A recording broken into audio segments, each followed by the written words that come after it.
누가복음 10장 21절 말씀입니다.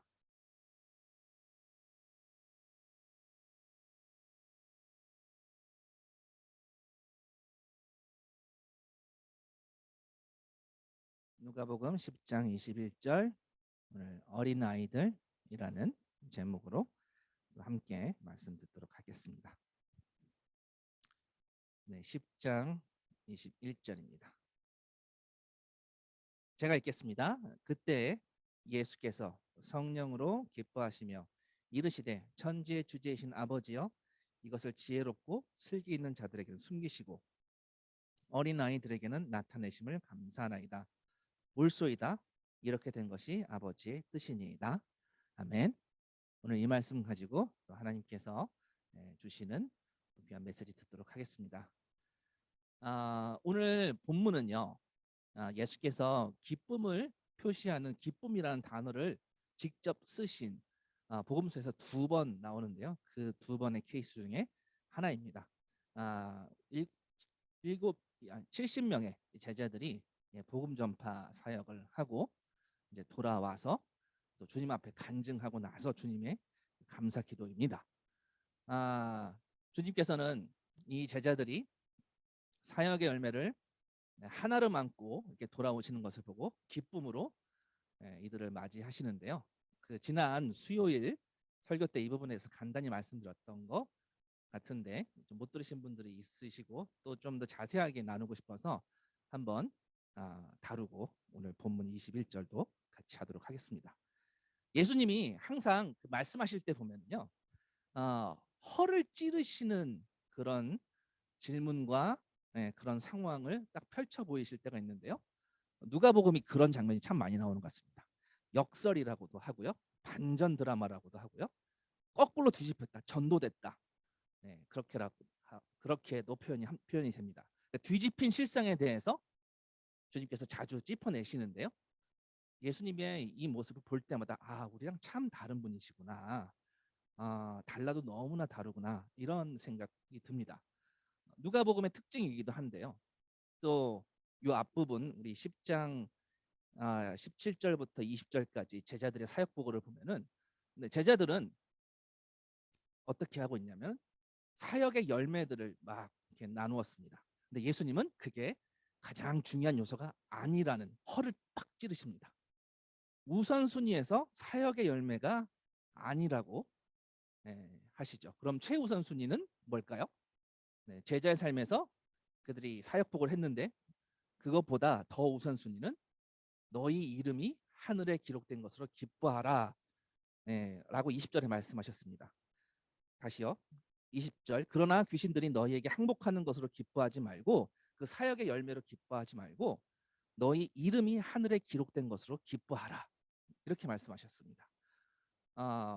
많이 다르신 장면이에요. 이것도 굉장히 허를 찌르시는 장면인데요. 우리가 진짜 하나님 좋아하실 거라고 믿고 행했는데 그걸 좋아하지 말라는 또 상당히 강한 어조로 말씀하세요. 기뻐하지 말라라고 좀 어조가 강하세요.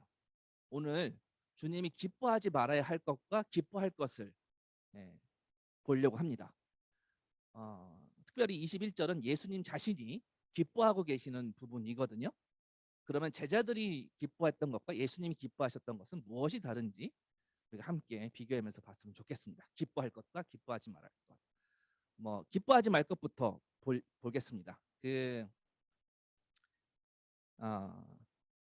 우리 오늘 본문에 그 10장 본문에 앞에 보면 3절 보시면은 갈지어다 내가 너희를 보냄이 어린 양을 이리 가운데로 보냄과 같도다.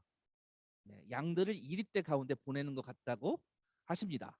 그렇지만 동시에 이 같은 이야기가 적혀 있는 마태복음에는요, 제자들이 병자를 고칠 것이고 죽은 자를 일으킬 것이고 귀신을 쫓아낼 것이고 이런 약속들도 같이 선포하세요. 너무나 멋진 약속들이시죠. 네, 우리 잠시 이 일을 우리가 직접 행했다고 한번 생각해 봅시다. 직접 이 일이 벌어지는 현장에 있었다고 한번 가정해 봅시다. 이런 상상 어떤지 한번 머릿속에 그려보셨으면 좋겠는데요. 자, 하나님이 우리가 사역할 때 우리 교회에 어떤 말기암 환자가 왔다고 보세요. 이 말기암 환자를 고치신 거예요. 한번 상상해 보세요. 그냥 우리가 이 환자를 위해서 말기암 환자를 위해서 기도했는데 진짜 말도 안 되게 그 환자가 기도하자마자 말기암이 씻은 듯이 암세포가 싹 다 없어졌다고 한번 상상해 보세요. 뭐 저는 지금 이단 치유 사역 뭐 그런 거 얘기하는 게 아니고요. 네, 안수기도 이런 얘기하는 게 아닙니다. 그냥 이 당시 제자들처럼 그 자리에서 상상해 보자는 거예요. 정말 머리 쭉 뺐었겠죠. 바로 눈앞에서 말기암 환자가 낫는 것을 보면 눈앞에서 우리 이 일이 벌어지고 있다고 한번 상상해 보자는 겁니다. 또 이런 상상도 한번 해보면 어떨까요? 어떤 거냐면 이제는 말기암이 아니라 우리 사랑하는 교인 중에 한 명이 죽은 거예요. 죽었다고 한번 가정해 봅시다. 우리 모두가 너무나 큰 상실감에 굉장히 절망에 빠졌는데 우리 기도에서 하나님이 살리셨다고, 죽은 사람이 살아났다고 한번 이 자리에서 살아났다고 한번 상상해 보시라는 거예요. 그냥 말기암이 아니라 완전히 죽은 사람, 생명이 끊어진 사람, 의학적으로 죽은 사람 있잖아요. 근데 그 숨진 사람을 우리 교회에서 만졌는데 이 사람이 다시 숨 쉰다고 한번 가정해 보세요. 상상해 보세요. 그리고 이 사람이 말을 하는 거예요. 그리고 웃으면서 막 얼싸안는 거예요. 막 상상만 해도 어마어마한 일이지 않습니까? 이거는 생각조차 할 수 없는 너무나 큰 일인데요. 뭐 이런 상상 한번 해보십시오. 지금 제자들이 바로 지금 이 일들을 겪고 돌아와서 주님께 사역 보고하는 장면이에요. 나병 환자도 막 온몸에 예를 들어서 아토피가 막 온몸이 전체가 아토피로 빨갛게 물든 사람이 있다고 보십시오. 근데 그 사람을 기도로 만졌는데 제가 지금 우리 치유 사역하고 그런 얘기하는 게 아니고요. 그냥 상상해보자는 거예요. 막 시뻘겋게 부었던 살들이 갑자기 하얀 살로 변했다고 생각해보세요. 그리고 그 환자가 고통이 싹 다 날아갔다고 한번 상상해보시라는 거예요. 또 어떤 악귀에 시달리는 사람이 교회에 있는데 기도하자마자 바로 눈앞에서 악한 영이 싹 사라져버리고 온전한 정신으로 정신 차리고 앉아 있다고 한번 상상해 보세요. 상상해 보시라는 거예요. 우리가 보는 눈 앞에서 우리 기도로 막 우리 목소리로 막 외쳤는데 그렇게 막 역사가 차고 넘친다고 생각해 보시라는 거예요. 자, 이런 응급 상황에서 긴급한 상황에서 기적적으로 하나님이 개입하셔서 말끔히 해결해 주시는 그런 일들을 한번 상상해 보시라는 거예요. 이 기적 같은 상황에 이 사역에 내가 쓰임 받는다고 하면 너무나 짜릿하고 너무나 놀랍고 너무나 압도적인 경험이겠죠. 그런 것들을 경험했겠죠. 70인들이 바로 이 일을 기뻐하며 돌아와서 뭐라고 했어요? 주여, 주의 이름이면 귀신들도 우리에게 항복하더이다. 네. 17절에서 기뻐한 거 보이시죠? 70인이 기뻐하며 그들의 기쁨은요. 막 우리의 상상을 초월할 거예요. 너무나 압도적인 감격에 그들은요 입이 벌어져서 와 죽은 사람이 살아났어요. 병자가 깨끗하게 나왔어요. 근데 그 기쁨 참 당연한 거거든요. 사실 그 일이 해결된 일이 경중을 떠나서 그렇게 경험한 일이 크던 작던 간에 하나님이 우리를 사용하는 것만 컨펌되어도 우리는 뛸 듯이 기쁘죠. 너무나 당연합니다.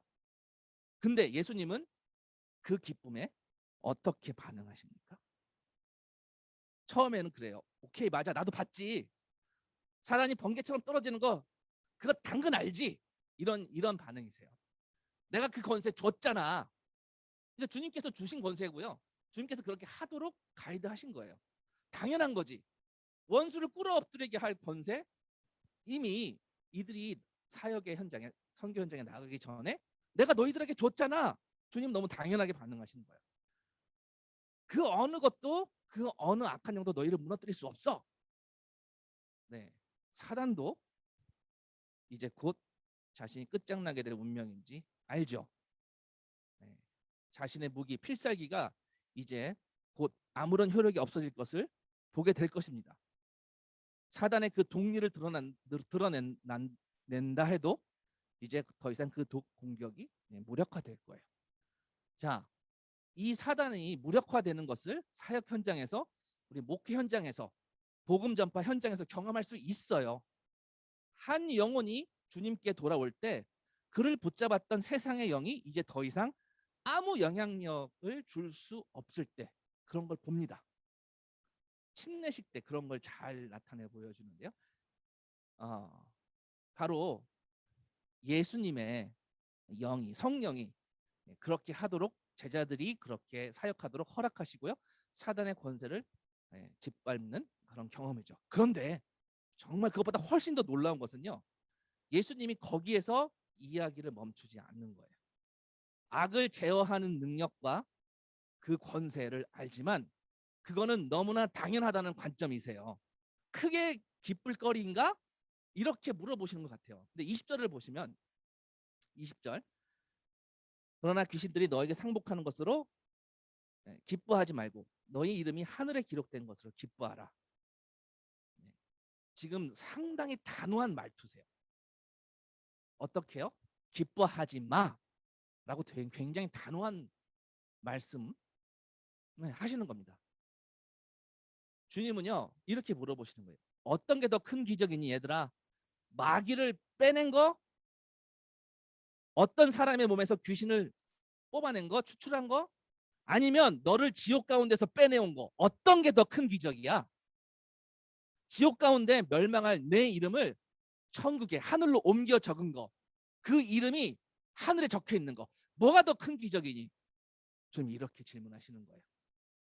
근데 우리는요 마음속 깊은 곳에서 사실 우리는 은근히 자부심, 그런 마음, 자부심 가득한 그 마음이 있습니다. 그 마음속 깊은 데서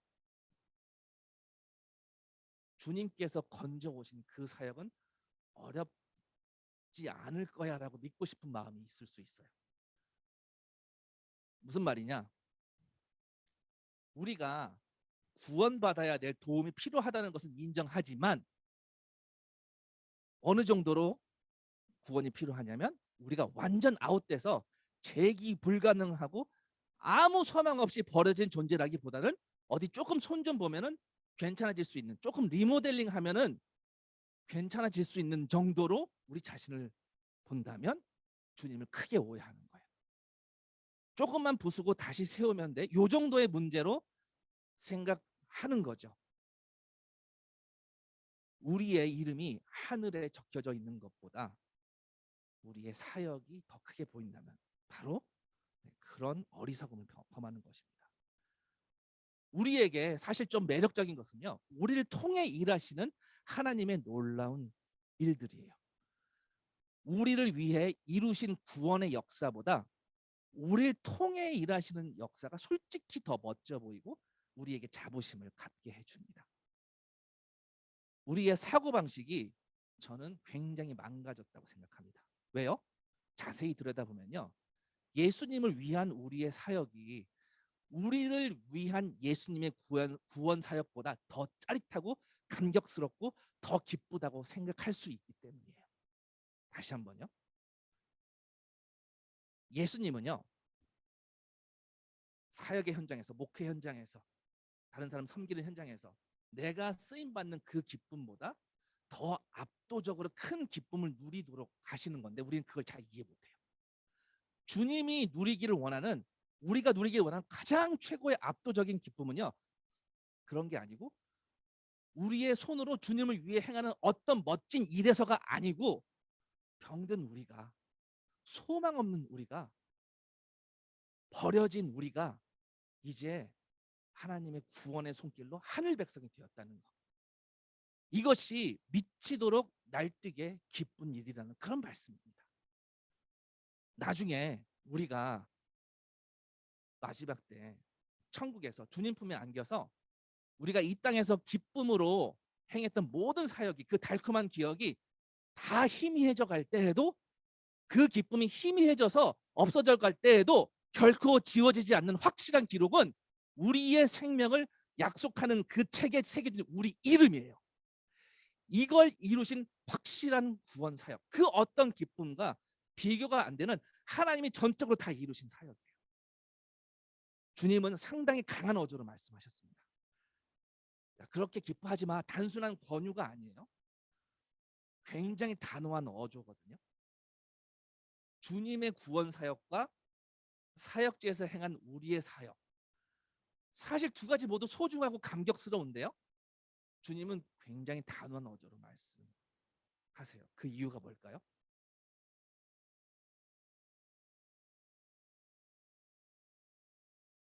그 이유가 뭐냐면요, 사실 주님의 구원 사역과 사역지에서 행한 우리의 사역, 사실 두 가지 모두 소중하고 감격스럽습니다. 사도 바울도 이렇게 얘기합니다. 데살로니가 전서 2장 19절에 사도 바울이 이렇게 얘기해요.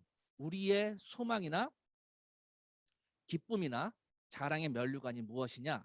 그가 강림하실 때 우리 주 예수 앞에 너희가 아니냐 하면서 사역의 열매를 얘기를 해요. 너희는 우리의 영광이요 기쁨이니라. 사도 바울도 사역했던 사람들에게 이렇게 말한 것, 그것도 사실이에요. 빌립보서 4장 1절에 그러므로 나의 사랑하고 사모하는 형제들, 나의 기쁨이요 면류관인 사랑하는 자들아, 이와 같이 주 안에 서라. 나의 기쁨이요 면류관인 사랑한 자들아. 이렇게 말한 바울은 만약에 예수님 앞에 섰을 때, 야 그거 기뻐하지 마, 이러실까요? 이러실까요? 그 사역에 기뻐하지 마, 이렇게 말씀하실까요? 절대요. 그럴 리 없습니다. 그럴 리 있다면 성경에 적혀 있지 않았죠. 사역의 모든 기쁨을 책망하는 것이 아니라, 이거 잘 들으셔야 돼요. 그 사역의 기쁨이 예수 품 안에 들어가 있는 기쁨보다 클 때 그걸 책망하시는 거예요. 우리를 위해 이루신 구원 사역보다 우리를 통해 역사하신 사역이 더 큰 기쁨이라면 그걸 책망하는 거고요. 아직 우리가 하나님을 온전히 사랑하는 수준이 아닐 겁니다. 바울이, 동일 인물이 빌립보서 3장 7절 8절에서 뭐라고 말씀하시는지, 뭐라고 말씀하는지 볼게요. 그러나 무엇이든지 내게 유익하던 것을 내가 그리스도를 위하여 다 해로 여길 뿐더러.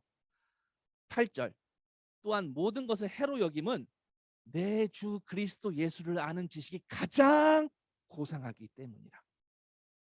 내가 그를 위하여 모든 것을 잃어버리고 배설물로 여김은 그리스도를 얻고. 바울은요, 바울의 열매들, 바울의 제자들, 사역의 열매죠. 그 일에 큰 기쁨을 느꼈지만 모든 것, 그러니까 유익하다고 여긴 모든 것, 좋은 것이라 여겼던 그 모든 것, 사역에서 행복감, 그냥 이제까지 쌓아온 어떤 명성이나 학식, 지위 뭐 이런 것뿐만 아니라 진짜 모든 것을 예수를 위하여 포기하고 그 기쁨의 우선순위에서 제거해버렸다는 것이에요. 가장 최고는 그리스도 예수를 알고 그분을 누리고 그분을 기뻐하는 것이 가장 최고의 기쁨이라는 거예요.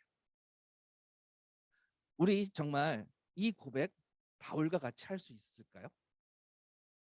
그렇게 하실 수 있다고 믿습니다. 설사 우리의 사역이, 우리의 미니스트리가 완전히 무너지는 것을 경험해도 예수 안에서 그분을 더욱 누리고 더욱 기뻐하고 더욱 만족할 수 있으실까요? 제가 이렇게 대답한다면 당연히 아멘 해야겠죠. 왜죠? 오늘 말씀이 그걸 선포하는 거예요.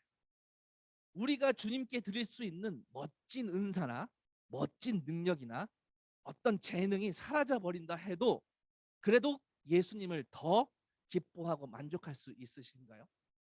아멘. 미니스트리 가운데에서 만난 사람들과의 그 관계성이 사역의 결실로 열매로 이어지지 않는다 해도 그리스도 예수 안에서 더욱 기뻐하고 만족함을 누릴 수 있으신가요? 아멘.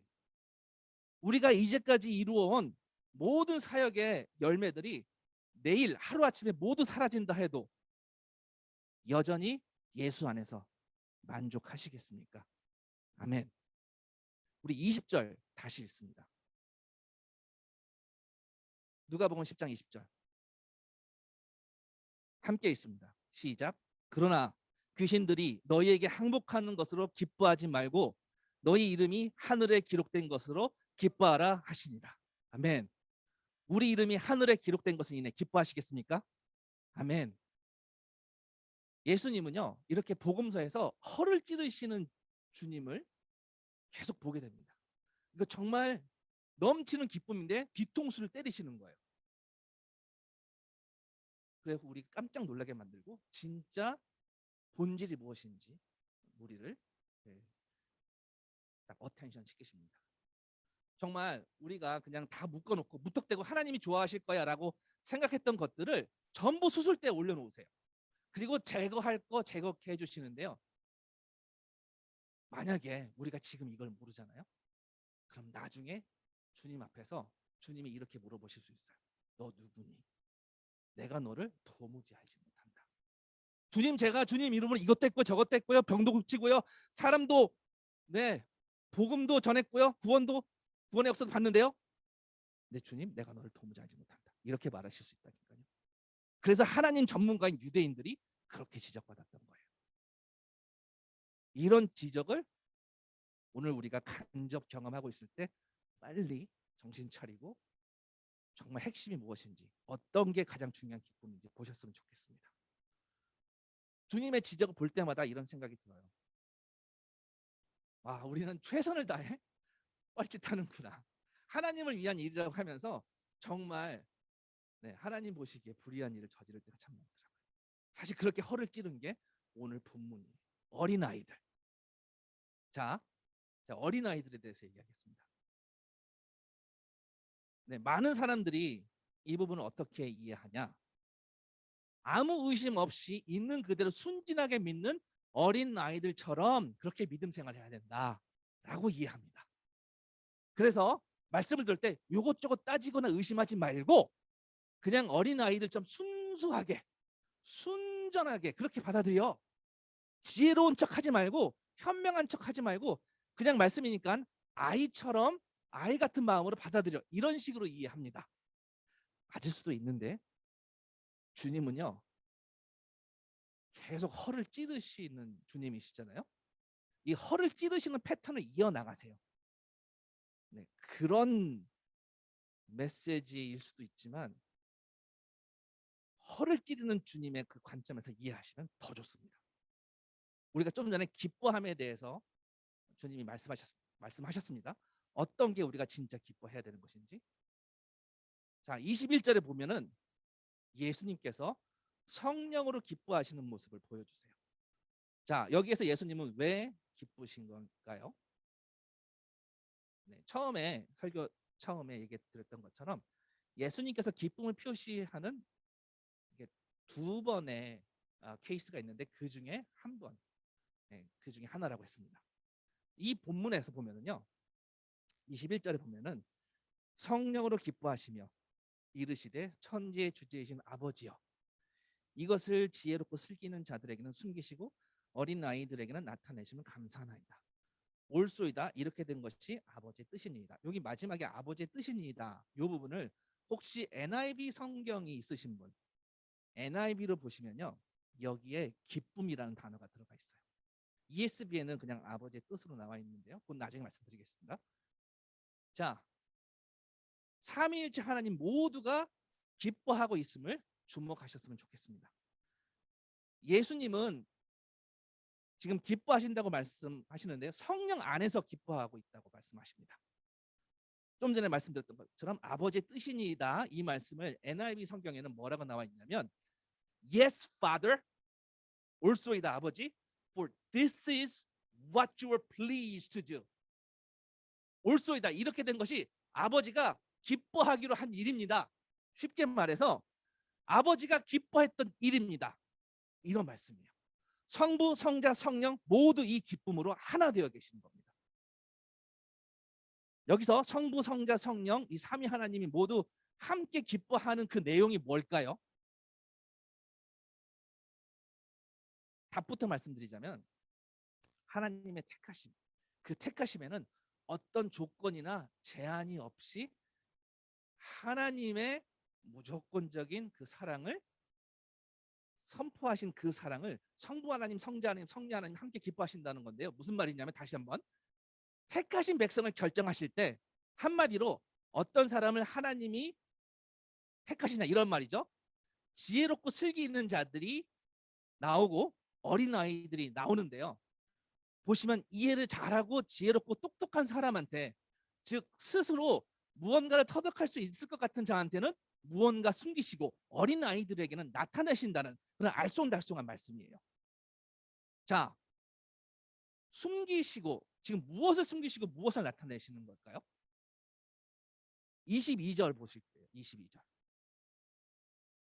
내 아버지께서 모든 것을 내게 주셨으니 아버지 외에는 아들이 누구인지 아는 자가 없고 아들과 또 아들의 소원대로 계시를 받은 자 외에는 아버지가 누구인지 아는 자가 없나이다. 네, 잠시 여기 곁가지로 넘어가자면요. 이게 이단들이 가장 많이 쓰는 본문이에요. 왜죠? 아버지와 또 그러니까 아들과 또 아들의 소원대로 계시를 받는 자 외에는 아버지가 누구인지 아는 자가 없나이다. 이게 지금 이단의 단골 구절인데요. 이거는 좀 본문 외입니다만 이게 말장난이에요. 아들과 또 아들이라는 어나더 아들이 있다라는, 네, 그런 말도 안 되는 붙여쓰기 오류이죠.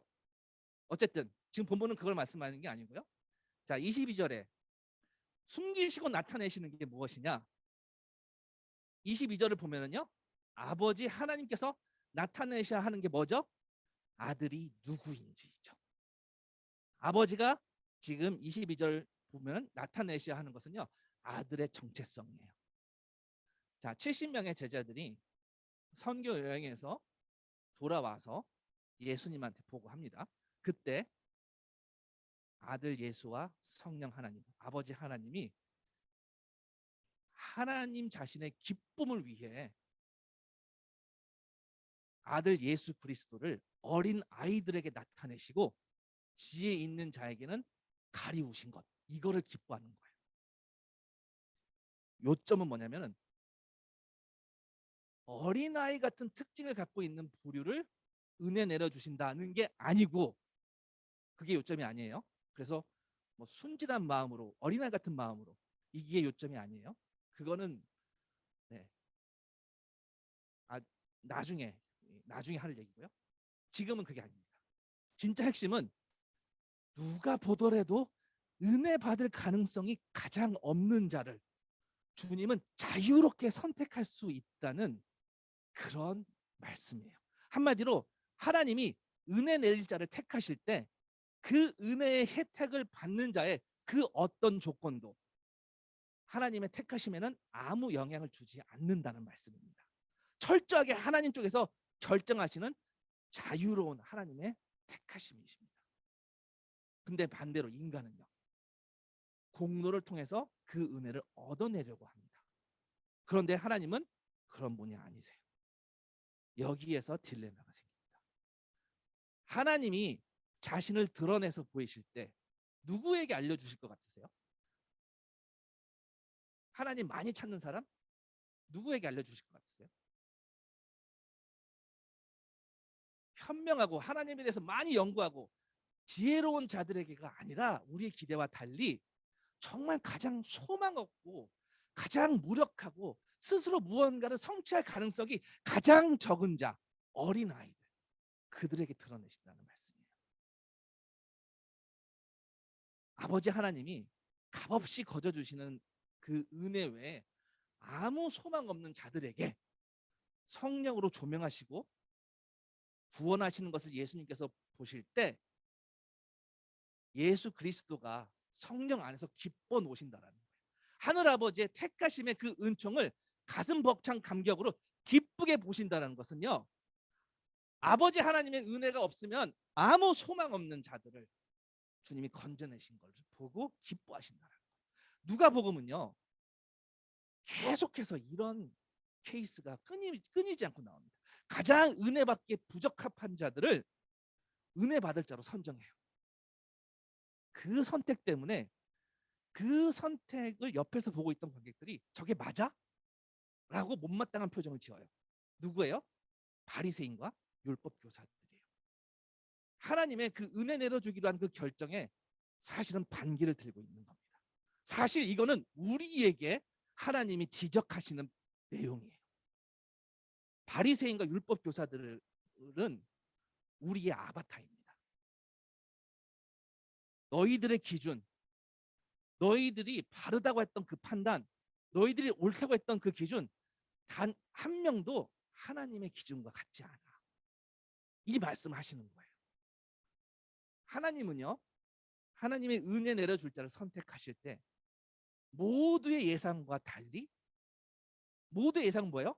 하나님의 능통한 하나님 법의 전문가들, 바리새인과 율법학자들이 아니라 그 법을 하나도 모르거나 오히려 외면한 자들이 대상이 될 수 있다는 거예요. 충격이죠.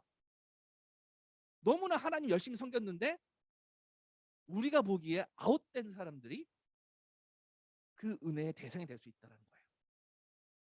이때 이걸 보고 있었던 관객들은요, 주변에 있는 사람들은 그거 누구 마음대로 그렇게 정하냐? 무슨 법을 기준으로 선택되냐? 이 질문은 끊임없이 해야 돼요. 도대체 뭐냐? 가장 대표적인 케이스가 오늘 누가복음 10장 21절부터 24절 예수님의 감사기도 다음에 바로 나오는 사마리아, 선한 사마리아인의 케이스입니다. 흔히 선한 사마리아인의 비유라고 하는 이 이야기인데요. 자, 이 비유가 왜 시작했는지를, 이 비유가 주님이 이 비유를 왜 말씀하셨는지를 알아야 이게 선한 사마리아인의 비유인지 아니면 의롭다고 스스로 여겼던 율법 교사의 그 가증함을 폭로하는 비유인지 보세요. 이 비유가 어떻게 시작됐냐면요, 한 율법 교사가 자기를 옳게 보이려고 의롭게 보이려고 하다가 예수님께서 이 율법 교사의 정의가 그 의로움이 잘못되었음을 알려주려고 꺼낸 비유예요. 선한 사마리아인이 주인공이 아니에요. 율법 교사가 주인공이에요. 이 사람이 얼마나 자신이 의롭다 한 것을, 그 의가 하나님 보시기에 잘못된 의라는 것을 온 천하에 폭로하신 거예요. 자, 이 선한 사마리아인 비유를 보면서 사람 차별하지 말고 모두 똑같이 대해야 한다, 이런 교훈적인 내용인 것 같죠? 우리가 많이 그렇게들 이해하고 있는데요. 자기 사정 따지지 말고 어려운 사람 즉각 도와야 한다, 이런 내용으로 많이 알고 있잖아요. 모든 사람을 차별 없이 다 사랑해야 한다, 이런 걸로 알고 있잖아요. 근데 그렇게 볼 수도 있겠지만 오늘 이 비유가 어떤 맥락 가운데에서 선한 사마리아인의 비유가 나온 건지 다시 한번 보았으면 좋겠습니다. 자, 예수님 계속 허를 찌르세요. 제자들의 사역에서도 허를 찔렀고요. 어린아이라는 이 예시를 드시면서도 허를 찔렀습니다. 이번에는 또 어떤 허를 찌르는지 보셔야 돼요. 지금 우리는요, 앞에 어린아이들이라는 맥락으로 보세요. 가장 은혜 받기에 부적합한 자들이 은혜의 수혜자 가운데서도 정중앙에 서 있음을 보여주시는 거거든요.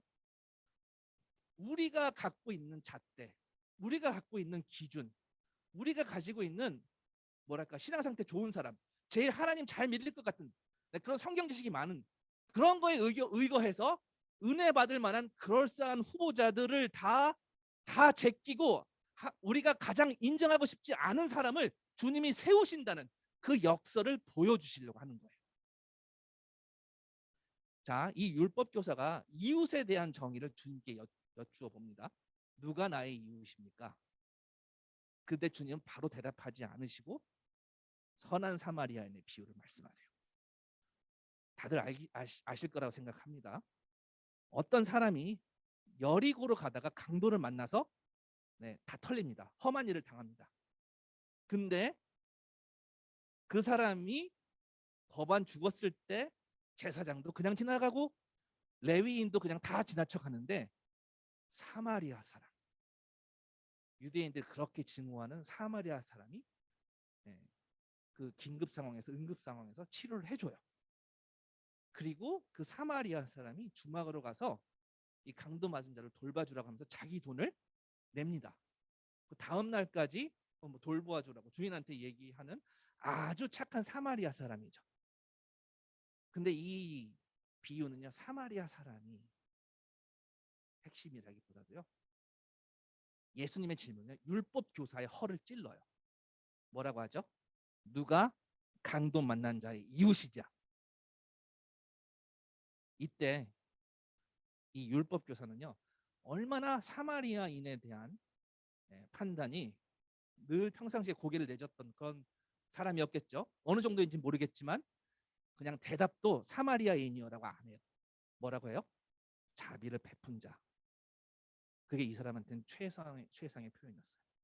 사마리아인이라고 언급조차 하고 싶지 않아요. 처음부터 이 율법 교사는요, 자기가 얼마나 바른 사람인지, 괜찮은 사람인지, 하나님의 법을 잘 지키는 사람인지, 교회를 잘 다니는 사람인지, 주님 앞에 얼마나 신앙이 뜨거운 사람인지, 얼마나 하나님 앞에 예배를 잘 드리는 자인지, 하나님 편에 가장 가까이 있는 백성이 나야 라고 말하고 싶어서 접근한 거예요. 예수님한테. 26절 볼게요. 10장 26절. 그렇게 접근하면서 영생을 무엇을 하여야 얻으리까 했더니 26절에 예수께서 이르시되 율법에 무엇이라 기록되었으며 내가 어떻게 읽느냐. 네. 사실 26절이 약간 어떤 뉘앙스냐면 예수님이 이 바리새인의 위선을 회개할 기회를 주시는 것 같아요. 그러니까 율법에 나온 걸 다 못 지킨다고 인정해 라고 말씀하시는 것 같아요. 그는 못 알아들었지만. 왜요? 너 그 율법 읽을 때 어떻게 읽냐 이렇게 물으시잖아요. 그러니까 율법을 보면은 우리가 어떻게 읽게 돼요? 하나님 말씀을 보게 되면 어떻게 해요? 하나님 말씀에 나를 비춰보면 내가 하나님과 너무나 다른 존재라는 것을, 내가 너무나 죄인이라는 것을 알게 되잖아요. 사실 그걸 모르시는 것 같아요.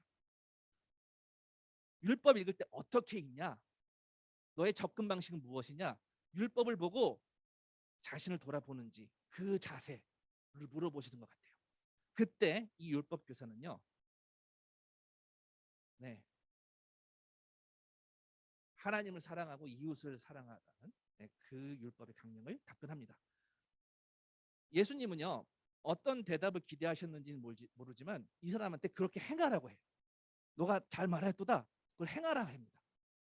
사실 이때 또 한 번 회개의 기회가 주어진 것도 같아요.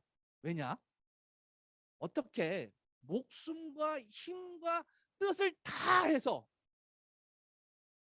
24시간 일주일 내내 쉬지 않고 우리 숨만 쉬어도 하나님만 사랑할 수 있냐고?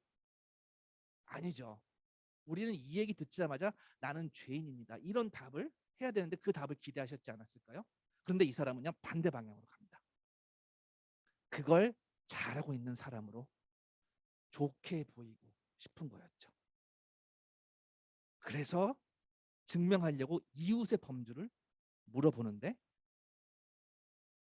예수께서 뭐라고 답하시면 내가 그걸 하고 있다 라고 말하고 싶었을 거예요. 이 율법 교사는. 유대교에서는요, 이웃 사랑을 실행하는 것은요, 오직 언약 백성에게만 국한되어야 한다고 그렇게 가르쳐요. 언약 백성, 하나님과 약속한 백성들. 근데 이 선한 사마리아인의 비유, 오히려 언약 백성이 아니라 누구예요?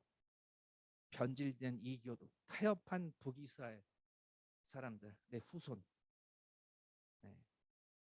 다른 민족과 혼혈한 종족 사마리아인에게 거기까지 이웃이 확장될 줄 전혀 예상치 못한 거죠. 완전히 허를 찔린 겁니다. 어쩌면 이 누가복음을 읽는 독자들도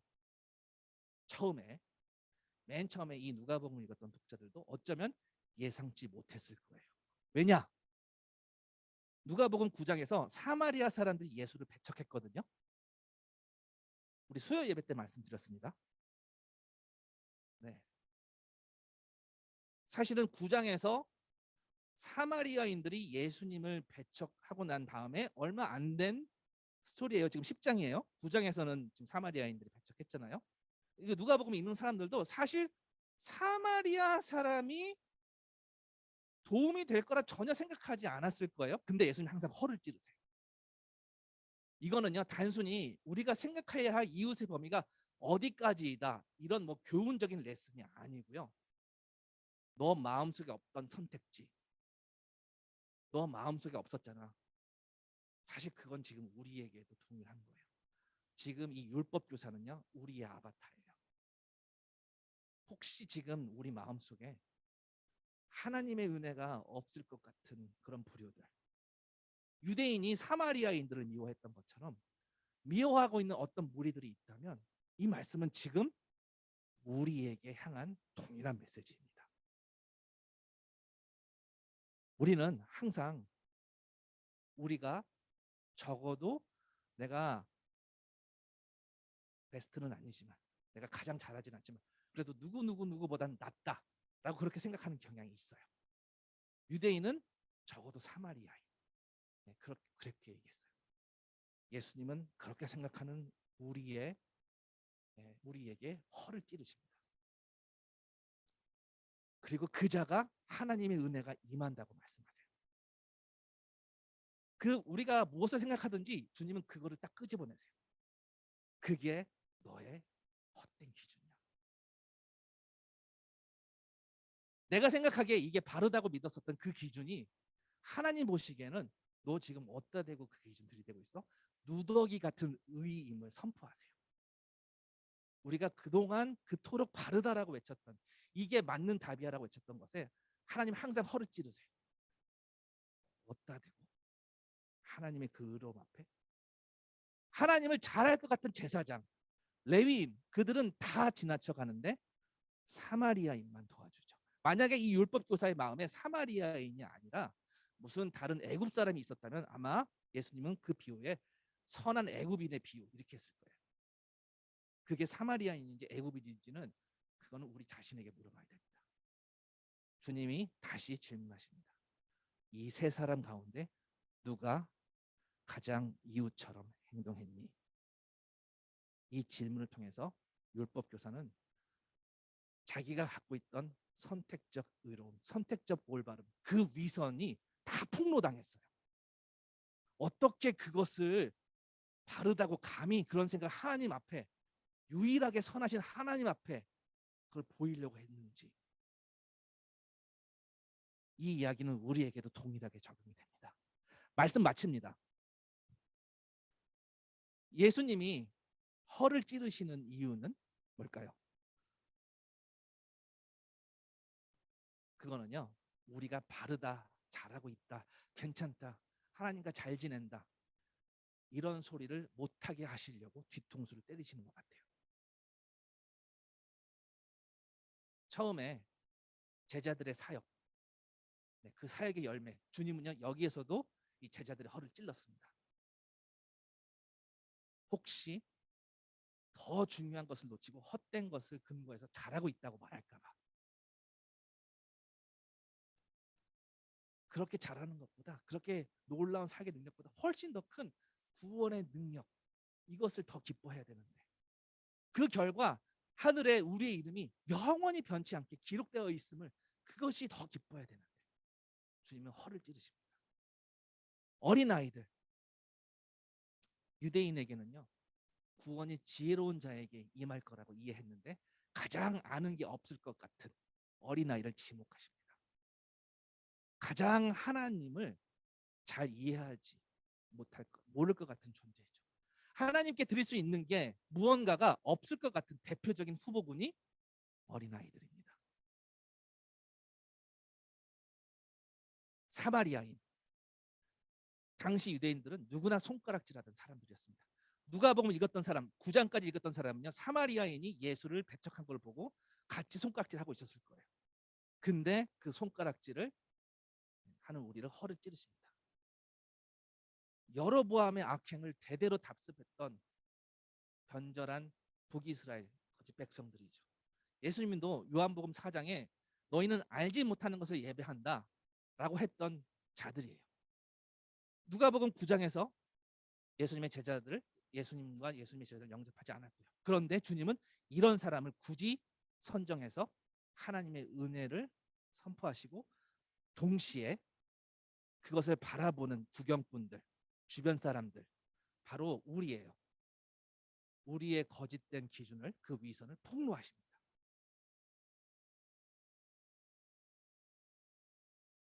사실 그 다음에 나오는 11장에 나오는 요나의 표적도 하고 싶은데요. 요거는 이따가 2부 예배 때 하도록 하겠습니다. 그래서 결론적으로 뭐냐면요. 하나님은 왜 이런 허를 계속 찌르냐면요. 하나님 한 분만 선하십니다. 하나님 한 분만 의로우십니다. 이 답을 듣고 싶어서, 이 얘기를 받고 싶으셔서, 그리고 그 의로우심을 다 이루신 것은 오직 예수 그리스도밖에 없습니다. 예수 그리스도만이 답입니다. 이걸 받아내시기 위해서 우리의 허를 찌르십니다. 잠시 기도하시겠습니다.